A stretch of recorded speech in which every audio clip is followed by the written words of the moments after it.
Welcome to a University of Missouri podcast.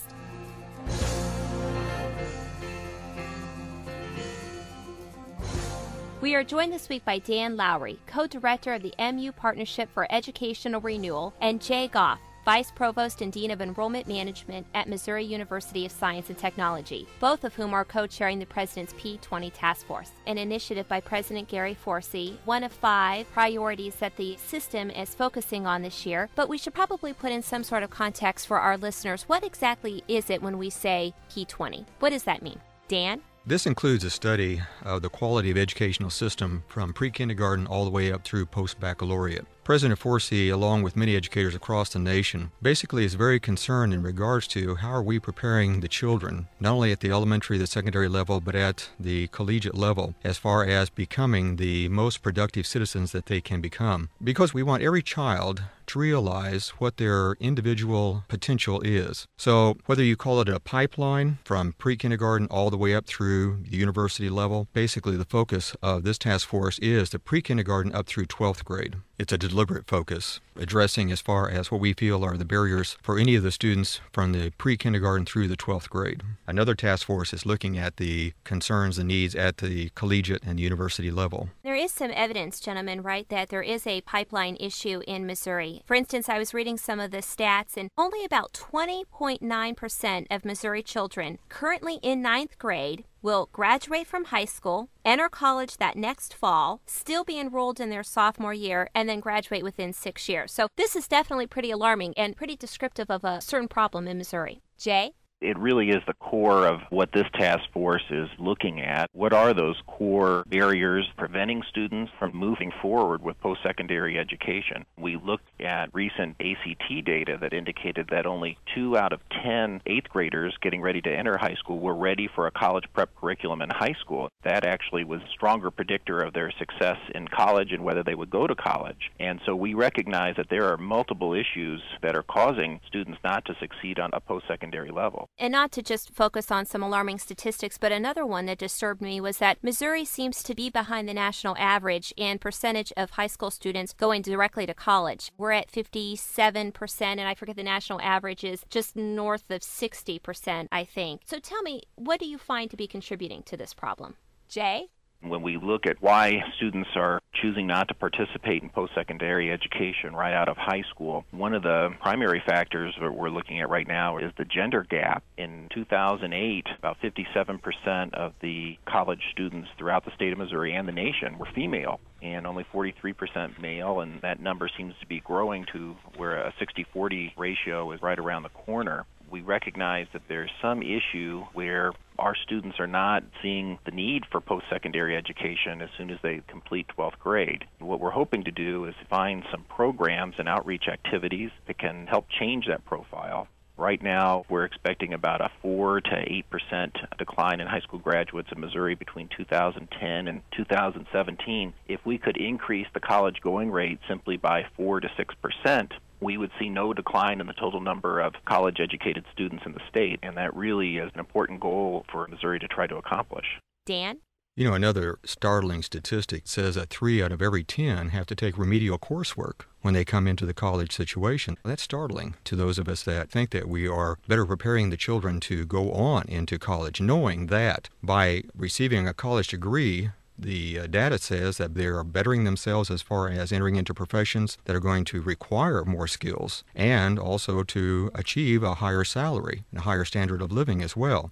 When you look at the statistics as far as the remediation courses at the university level, when it says that 11% of incoming freshmen have to have remediation regarding reading, when you talk about mathematics, as far as 22% require some type of remediation, those are not statistics that we're proud of in any way. We take for granted that students will come to us prepared for college, and it seems more and more that they're not. And at a time when families are facing financial aid challenges, this is just a burden for them to continue and have students who can't even complete a 4-year degree in 6 years. Correct. So, recognizing these problems, President Forsee put together the P20 Task Force. As you mentioned, that task force is going to look for ways to better prepare students, tomorrow's students, for work in the classroom. But what exactly are we talking about? I know one of the ideas is to reach out to other universities throughout the state to identify programs and policies and procedures that help better prepare students for the classroom in a university setting. What types of things will that translate to? Dan? First of all, conducting an inventory of the four-campus system using different categories because we want data that really says that these programs are meeting the needs of students. After we have conducted that inventory, we are to basically focus on 10 programs throughout the university system that really demonstrate that they are addressing these needs at that P12 level, and then answering the question, can they be replicated in other universities or colleges? Because right now, universities and colleges are basically regionally oriented. So to replicate a program from northern Missouri to southern Missouri does not mean that we're in competition with each other, but means that basically we're trying to meet more and more of the needs of Missouri's children. Can you give me an example then, Dan, specifically of what we might be talking about when you say a program that could be replicated? One of the first tasks we did was we tried to identify what we felt were the primary barriers that were keeping students from going on to higher education or from being prepared for higher education. We put together a list of 16 barriers. We took it then to students, and we held 2 focus sessions. So we were looking at initially barriers such as low expectations, teacher preparation, lack of parent involvement in the whole process of preparing their students for higher education. The students identified additional ones. Money was at the top. And to them, one of the primary areas of conversation was low expectations of teachers, that they did not feel that they had the study skills to help them be successful in higher education. We then took those same 16 then to administrators. We gave them the list. What was interesting was that the top 9 most significant barriers identified with the students were the same 9 identified by the administrators. Not in the same order, but they were the same 9 in each case. So to us, that was significant. We're trying to determine the 10 most effective programs, not only looking at that quantitative data, but also now looking at this prioritized listing as far as barriers. How do those correlate? Jay, do you have anything you want to add to that?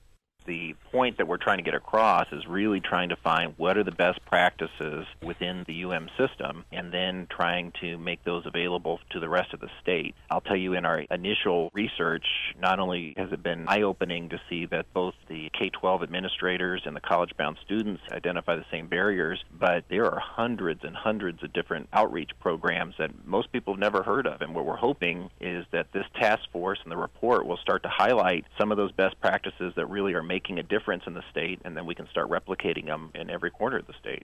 Because, I'm looking at this list of these barriers that you were talking about, and they're not insurmountable, but they definitely are significant. I see here that you have on the list early childhood brain development, all the way to lack of parental involvement, as Dan mentioned, to curriculum alignment. So things that will definitely need addressing and resources even beyond the University of Missouri for educators all around the state to get together and to talk about how best we can prepare students in the P12 category. Is that right, Dan? I think you're right, because I think there's implications here as far as discussion with the Department of Elementary and Secondary Education between higher ed and K-12. It's wonderful, though, I'm sure that you agree, that the university really is getting out in the forefront. As the state's premier public higher education institution, it's fitting that we take this role and take this hard look at this serious issue. It's affecting us down the road, but you know that it has to be impacting the elementary, middle, and high schools on a daily basis as well. I'm sure there's teacher frustration and student frustration in those school districts. Tell me a little bit about the timeline. I know you're working pretty aggressively. You already have your list of barriers put together. Tell me what's up next for your task force. Jay? Well, it's time for us to start collecting more data, and we're going to try to launch that survey that will spread throughout the 4 campuses, trying to contact literally every department,